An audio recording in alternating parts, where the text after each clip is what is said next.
is Curtis coming at you from Spread Studios, once again covering the 2021 NFL season. We did it. We did it. We did it. 6 wins in a row. We are now even on the season.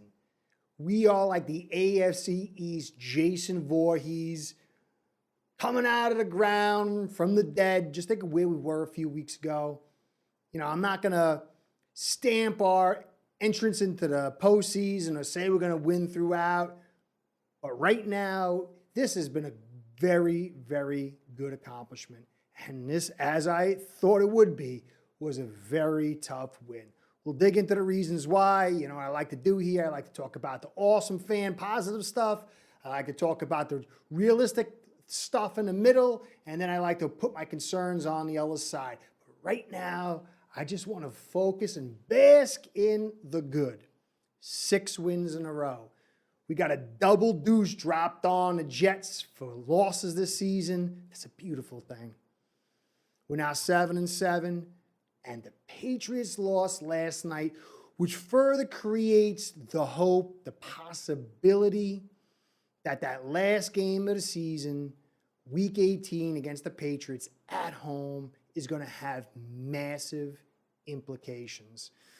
And we've already beaten them once, so this theoretically is drawing closer to being, if we beat the Patriots in Week 18, we might be entering the postseason.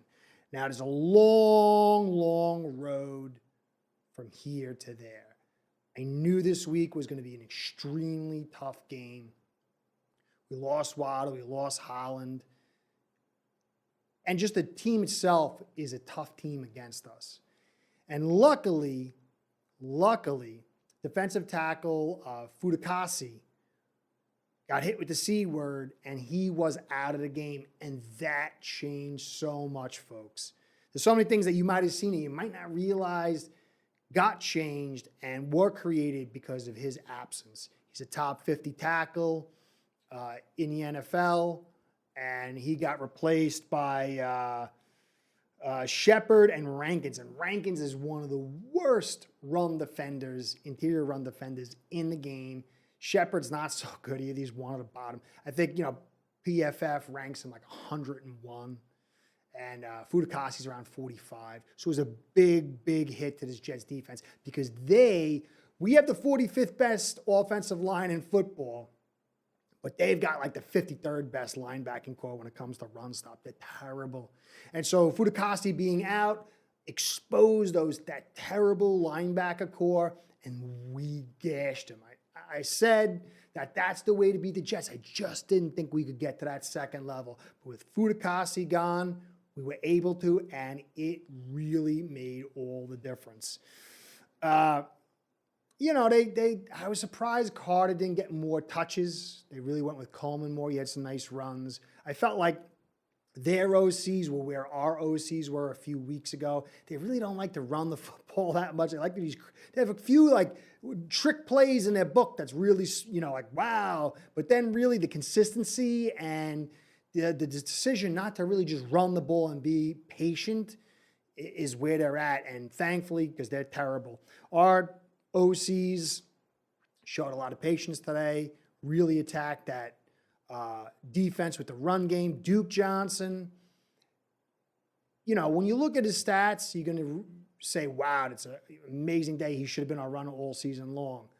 And it's not to knock the kid. The kid's like 210 pounds, 5'9". He's a tough dude, and he's a good runner. But, again, Fudakasi, bad linebacking core. And if you'll look, you'll see that yards before contact are going to be very high with him and Gaskin. Gaskin also had a pretty big day, too.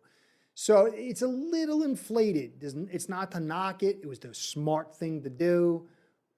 But hold your horses before you're writing checks that, Duke Johnson's the best running back we got in Miami, and he's the next Ricky Williams. Good day, but there's context. If he does it this week coming up against the Saints, then you can start writing those checks. Now, some of the players you really want to salute to, Zach Sealer. what a find. What an amazing waiver wire pickup. When I was writing with Finn's News, I was just pretty much enamored with this pick. It could be something. And it showed itself to be something, and it got way bigger than I ever thought it would be. This kid is all over the joint. He is a keeper. I mean, he plays the run well. He plays the pass well. Even the intelligence to drop the way he did when he saw that running back, I believe it was, creep out, and he gets down a lot. Unfortunately, put his hands up and blocked an easy interception for Baker, but still, it was high football IQ and pretty good speed and agility to get down the field. Then it was a sack fumble that he had.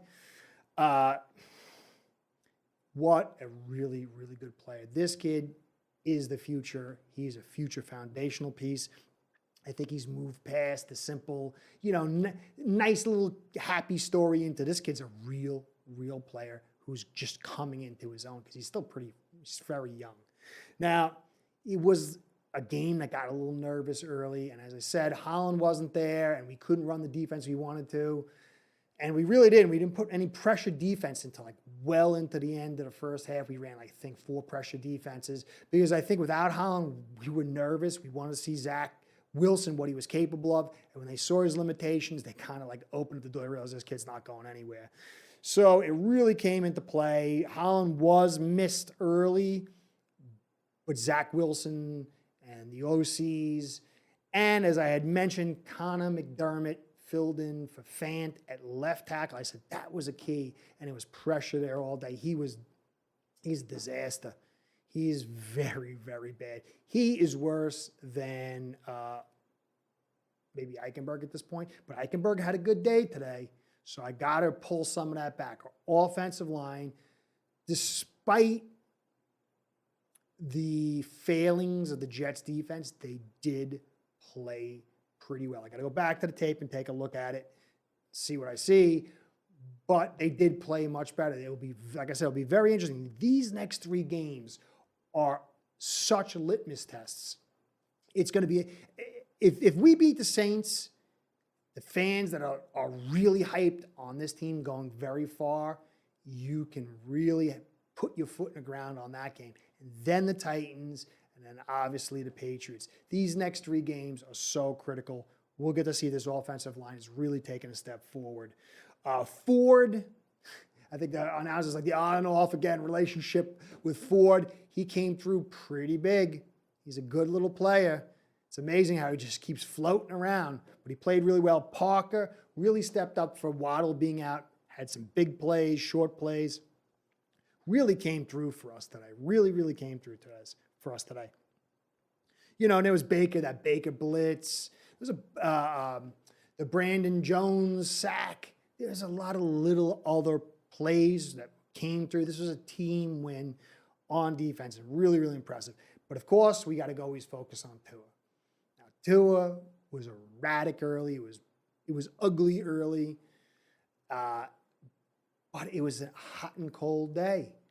Big plays, big mistakes, but ultimately came through. And for people to say, right away, dude, Dan Marino had these days too. And it's not to equate him with Dan Marino, but just to say that this is not a way to dismiss the kid, This kind of play is what you get from gunslingers, where with Zach Wilson, he's become less of that gunslinger mentality, and you really don't get much for it. So you got hot and cold.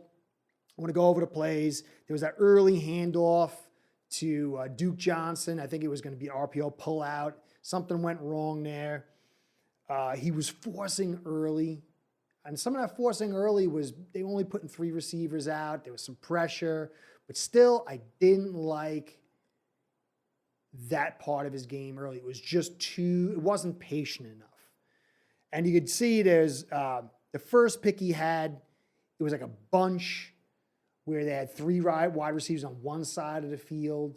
He was trying to get it to Parker. There was a guy in his face, and he let it fly. I just thought it wasn't smart.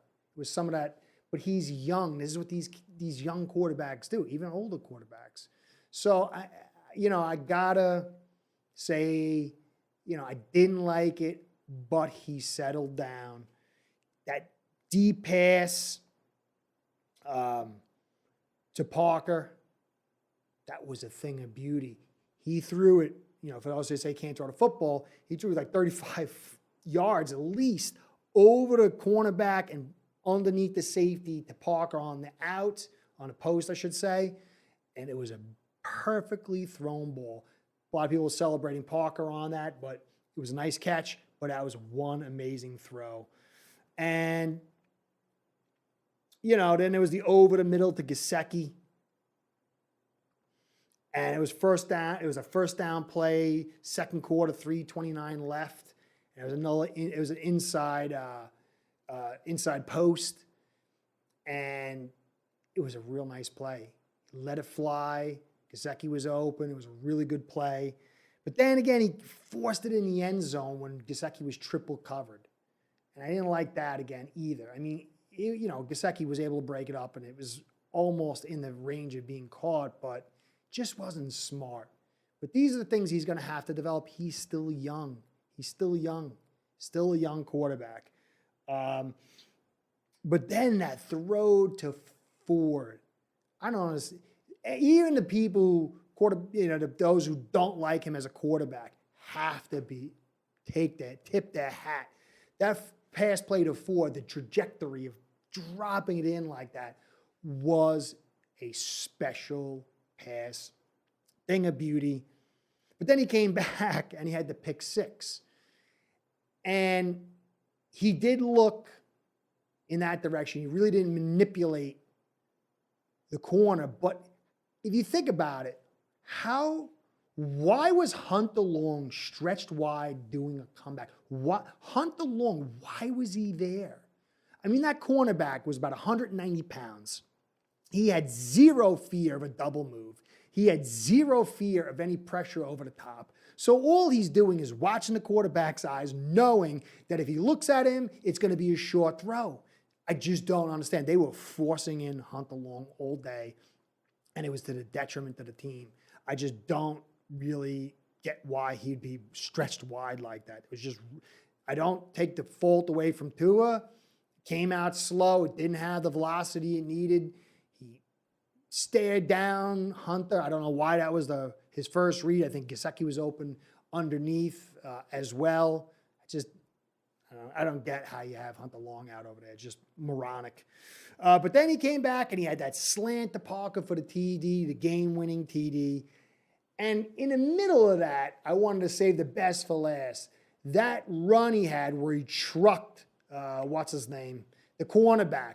What a beautiful run, a beautiful play. And he had a good day on the ground. It was only 17 yards, but I think he picked up two first downs, and another one was really close. He had a good day on the ground, but that truck was a thing of beauty. Now, things that I didn't like, again, Hunter Long, they were forcing him, and he had the holding call, some missed blocks. Then he was out there stretched wide. It was just, he's not supposed to be there. And it goes back to the same thing. They keep forcing these picks in when they're not ready. And I don't understand why. It doesn't fit Flores' model of best players play. I understand you're trying to get players experience, but you don't do that at the cost of the game. It seems like certain players are being forced in. Maybe I'm wrong on that. The first down, that 4th and 1 fake run on the punt, that was an ugly, ugly thing. I'd like to know, was the snapper screwed it up? Was it Feldheim screwed it up? Who screwed it up? That was just ugly. Hit him in the face before his hands even got up. And I'll bring it back to the quarterbacks here. Zach Wilson was the number 2 pick. Not coming off an injury. He does have much more physical talent than Tua as far as the arm and his mobility. I mean, you can see that. But he's having a terrible year. Even when Tua was beat up last year and didn't know the playbook fully, he's doing better than Zach Wilson is. It's not a knock on Zach Wilson to say, oh, he sucks. This kid needs to be developed. He needs time and all this other stuff. And I really don't like the OCs, the way they're handling it around him. But it says a lot about Tua. The kid is making mistakes. He's made mistakes all season, but this is part of being a young quarterback. But he is making plays and he's getting stronger. He's getting better. And he might not have Zach Wilson's arm or the mobility, but he has something more than this kid because he's done way more with it than this kid with a lot less. Because Zach Wilson has a far better offensive. Even without Mekhi Becton in there, their offensive line is way better. When Fant was in there, that offensive line blows away this offensive line. So you got to give Tua his credit. Zach Wilson was 13-23 for 170. Tua was 16-27 for 196, 2-2. But he had those nice runs on top of it. Wilson had some good runs. But the run game, Tua was bailed out with this run game. We had 170 yards, I think, on the day or something total. With Tua's running in there. This made all the difference. And I don't think we can continue this run game against better defenses. But again, what I always say is when you evaluate something, you have to do levels of projection. And so if Tua had a decent offensive line, he would have a decent run game. And the support of the run game is highly valuable for Tua, even more so than receivers, in my personal opinion. The run game is critical. It changes everything, especially for a quarterback like Tua. And this is why, whatever happens in the future, if this kid can get an offensive line and decent running game, he could be quite successful, regardless if he goes to the next level and whatever else. I mean, look at Baker. Baker has one of the best offensive lines in football and one of the best running games in football. And you could see he didn't, he wasn't, throwing for 50 touchdowns or anything like that. It was holding him in. Just imagine if Tua had the Cleveland offensive line in the running game, how valuable that was. And same thing with Zach Wilson. So the run game was really critical. Exposed the Jets' weakness, which is their linebackers, but it really made the defense think. And the pressure, there wasn't a high amount of pressure on Tua today. Again, it goes back to the run game. The run game. It is absolutely essential. I know we're in fun bowl territory here with the modern NFL, but the run game is making a comeback, and it's always had, and it still has a critical part to play in football and for quarterbacks. So Duke Johnson, excellent day. I think it was like 22. I can't read my handwriting. It sucks. 22 or 23 carries for 107 yards, 2 TDs, and 4.9 yards per carry. Gaskin, 10 for 54, 5.4. I know people are going to say Gaskin sucks. Look what Duke Johnson did. We'll see.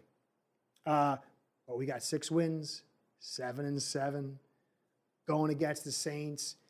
They are a far better team. Sean Payton is 3 levels above the entire staff here with the Jets.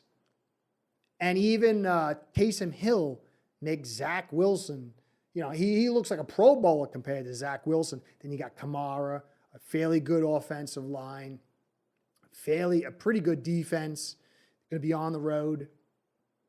This is going to be quite the challenge. Keep yourself excited.